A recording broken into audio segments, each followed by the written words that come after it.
안녕하세요. 오랜만에 인사드릴게요. 권 원장입니다. 원장님들 잘 지내시죠? 오늘은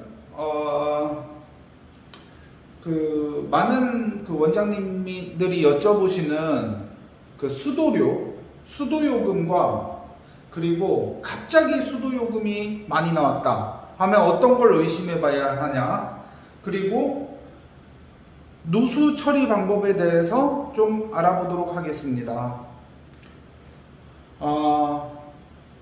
갑자기 고시원을 운영하는데, 우리가 보통 고시원을 운영하면은 방이 30개예요. 그럼 통상적으로 수도료는 2달에 한 번 나옵니다.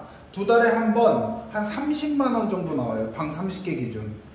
그러니까 방 하나당 2달에 만원. 그러니까 방 하나당 한 달에 5,000원 꼴이죠. 원룸 기준입니다. 방 안에 화장실, 샤워실 있는 방들 기준이에요. 1인당 만원 정도 잡으시면 돼요. 그럼 내가 우리 고시원은 방이 50개야. 50개인데 항상 2달에 한 번 한 50만원 정도 나왔어요. 근데 이번 달에 갑자기 100만원이 넘게 나왔어요.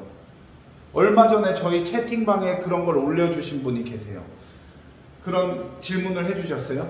그러면 뭘 의심해 봐야 할까요? 자, 물이 어디로 새나가고 있다는 겁니다. 물이 어디로 새나가고 있어요. 근데 제가 고시원을 10년 넘게 해보면서 그런 적이 있었는데요. 저도 보통 어디를 의심해 봐야 되냐, 그럼 모든 방에는 화장실, 샤워실이 있어요. 그러면 변기를 의심해 봐야 합니다. 자, 제가 변기 사진을 좀 보고 설명드릴게요.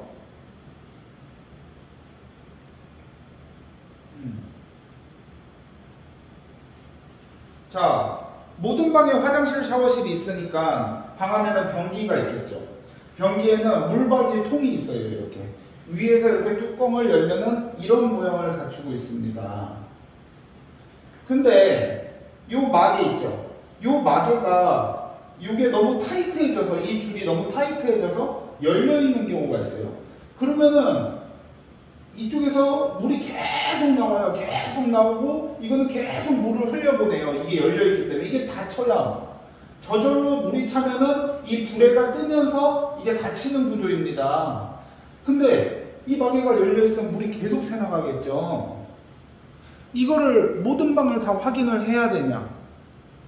보통 고시원은 확인 안 하셔도 됩니다.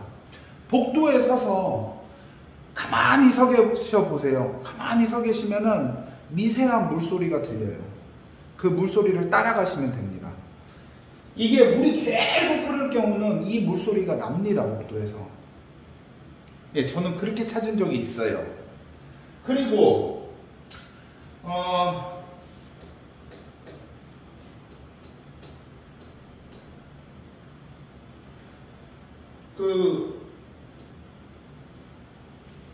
입실자가 원장을 싫어하거나 뭐 사회적인 불만이 많거나 해서 고시원 원장한테 좀 엿먹어 보라고 물을 계속 틀어놔요. 나갈 때도 샤워기 틀어놓고 나가고 계속 틀어놓으면은 그런 경우도 한 번 봤습니다. 수많은 고시원 중에 10년 넘게 고시원을 운영하면서 딱 한 번 봤어요. 그러면 수도료 왕창 나옵니다. 그런 방도 샤워기 계속 틀어놓으면은 복도에서 서서 가만히 계셔 보세요.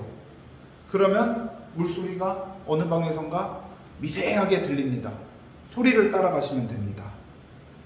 그래서 그 입실자는 내쫓으셨으면 좋겠습니다. 또 그런 수도료 폭탄을 안 맞으시려면요. 그리고 우리가 고시원을 운영하다 보면 우리가 만약에 2층, 3층, 4층이 고시원이고 1층이 식당이에요. 갑자기 식당에서 물이 조금씩 떨어진대. 그 누수를 어떻게 찾을 것인가? 많은 원장님들이 누수를 되게 어려워하시는데요. 누수가 발생되면 누수는 그렇게 어렵지 않습니다. 저는 한 번도 누수를 못 잡아본 적이 없어요. 누수 다 잡을 수 있습니다. 1차적으로 이 원인을 찾으셔야 돼요. 이게 비가 온 다음날 누수가 발생되냐? 1층 식당 아줌마가 전화 왔어요. 식당 사장님이. 누수가 조금 있대. 2층 고시원에서 새는 것 같다 이거예요. 그럼 곰곰이 생각을 해봅시다. 전날 비가 왔었나? 이틀 전날 비가 왔었나? 3일 전날 비가 왔었나? 그리고 좀 지켜봐야 돼요. 누수 없다가 또 발생됐대. 누수가 또 된대. 있다 없다를 반복해요. 두 번째 또 발생됐다고 연락 왔을 때 그때도 또 생각을 해보시는 거예요. 그 전날 비가 왔었나? 이틀 전에 비가 왔었나? 3일 전에 비가 왔었나? 이걸 곰곰이 생각해 보세요. 만약에 이 패턴이 계속 맞아떨어지면요, 계속 똑같이 맞아떨어지면은 내부 누수, 건물 내부 누수가 아닌 외벽 누수입니다. 외벽 누수는 건물주가 해줘야 돼요. 네, 외벽에서 비가 이렇게 비가 맞으니까 그 비가 어딘가 구멍을 타고 들어오는 누수인 거예요. 그거는 건물주가 외벽 방수 공사를 한번 다시 해줘야 합니다. 통상적이고 보통 일반적인 건물주는 자기가 해줍니다. 우리는 임차로 그 건물에 들어갔기 때문입니다. 네. 그리고 비가 오든 안 오든 계속 누수가 발생돼요. 계속. 그러면은 실내 누수일 경우가 많습니다. 실내 누수일 경우는, 자, 지금 1층 식당에 물이 새요. 그러면 2층에서 1층으로 떨어지는 가망성이 제일 크지만, 거기가 아니면은 3층이나 4층에서 1층으로 타고 내려와서 2층, 3층 걸러서 1층으로 물이 떨어지는 경우도 있습니다. 물은요, 조금만 경사가 있으면은 그쪽으로 흘러요. 아주 미세한 경사에도 그쪽으로 흐르게 되어 있습니다. 그래서 타고 내려와서 벽을 쫙 타고 내려와서 1층으로 가는 것이죠. 근데 1차적으로 1층에서 누수가 발생됐다. 근데 이게 비가 오건 안 오건 간에 맨날 샌다. 그러면 1차적으로 2층을 의심해야 돼요. 2층. 그러면 어떻게 이걸 찾을 것인가? 자, 저는 이렇게 해결합니다. 누수 탐지 업체를 불러요. 꽤 가격이 나가요. 보통 한 층당 한 30평에서 50평에 방 10개에서 뭐 한 15개가 있다. 그러면은 탐지하는 데만 한 30만원, 싸면은 30만원, 비싼 데는 한 50만원 정도 부릅니다. 그럼 그들이 엄청 긴 기계를 가져와요. 그 초음파 장비 같은 그런 기계예요. 그거를 이 귀에다가 이어폰을 꽂고 그 미세한 그 소리를 들을 수 있는 기계입니다. 그걸 들고 모든 방을 다 검사해요. 그래서 거기서 찾잖아요. 만약에 그러면은 곡괭이로 그걸 부셔서 곡괭이로 그 층의 땅을 파서 확인을 시켜줍니다. 열어서요. 열어서 콘크리트 가도 다 걷어내고 열어서, 자, 저기 설비 그 파이프에서 물 뿜어 나오죠? 이걸 확인시켜줘요. 그 금액입니다. 30에서 50은요. 그 다음에 설비업자가 와서 그 파이프의 누수구멍을 막고 다시 그 위에 시멘트 콘크리트를 덮고 그 위에 마감을 하고, 이걸 다 설비업자가 해줘야 돼요. 설비업자는 따로 부르셔야 됩니다. 뭐 다 같이 종합 세트로 해주는 데도 있을 수도 있어요. 네. 근데 이게 이젠 1차적인 내부 누수를 잡는 방법인데, 그래도 못 잡겠다. 이거 도저히 어디서 새는지 모르겠다. 엄청 미세하게 한 방울씩 떨어질 때는 못 찾을 때도 있어요. 막 뿜어져 나오는 누수는 그 탐지 업체가 거의 99% 찾아냅니다. 근데 엄청 미세하게 한 방울씩 떨어지는 누수, 내부 누수, 건물 내에서 고시원에서 발생된 누수, 만약에 못 찾으면은 1층 식당 천장에 물바지 공사를 해주시면 됩니다. 그게 어떤 거냐? 자, 물이 천장에서 이렇게 물이 뭐 한 3초에 한 방울씩 떨어진다고 쳐요. 그럼 천장에 이제 점검구를 따서 점검구 안에다가 이런 물바지를 만듭니다. 보통 식판을 많이 써요. 식판. 우리 음식 나르는 식판이요.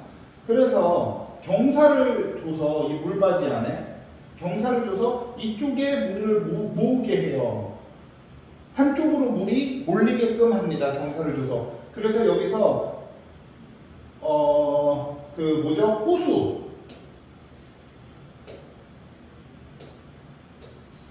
호수를 바깥으로 아니면은 화장실로 빼냅니다. 그러면 이거는 물은 여기서 떨어지면서 이 물바지 안에서 한쪽으로 몰리면서 이 호수를 타고 바깥으로 흘러갈 것입니다. 아니면 화장실로요. 이런 미세한 누수는 수도료에 그렇게 폭탄처럼 피해를 입히진 않지만, 수도료 폭탄처럼요. 하지만 만약에 못 찾을 경우는 이렇게라도 하시면 밑에 식당에 피해를 안 주실 수 있겠죠. 그리고 고시원을 하면은 보험을 꼭 가입해 놓으세요. 보험을 가입해 놓으시면 어떤 점이 좋냐, 밑에 식당에서 만약에 피해를 입었어, 그런 거를 보험회사에서 다 알아서 책임져서 보상을 해줍니다. 그렇기 때문에 저는 보험을 항상 들고요. 보험을 들면 또 좋은 점도 있어요. 제가 보험 영업사원은 아닙니다. 하지만 고시원 복도 타일이 시멘트가 아니고 타일로 돼 있어요. 바닥이 타일로 돼 있어요. 근데 누군가가 거기에 물을 이렇게 흘려놨어. 근데 지나가다가 맨발로 가다가 그걸 밟고 어떤 입실자가 미끄러져서 머리가 깨졌어요. 그러면 고시원에서 손님에게 발생되는 피해가 일어난 거죠. 그런 것까지 다 보험회사에서 알아서 처리를 해줍니다. 저는 약 방 30개 기준 한 달에 5만원 정도 내고 있어요. 5만원이 센 금액은 맞습니다만 마음이 든든하잖아요. 사업하면서 걱정거리가 없어지고. 오늘은 누수와 수도료 폭탄이 나오면은 어떻게 대처해야 하나를 좀 알아봤습니다.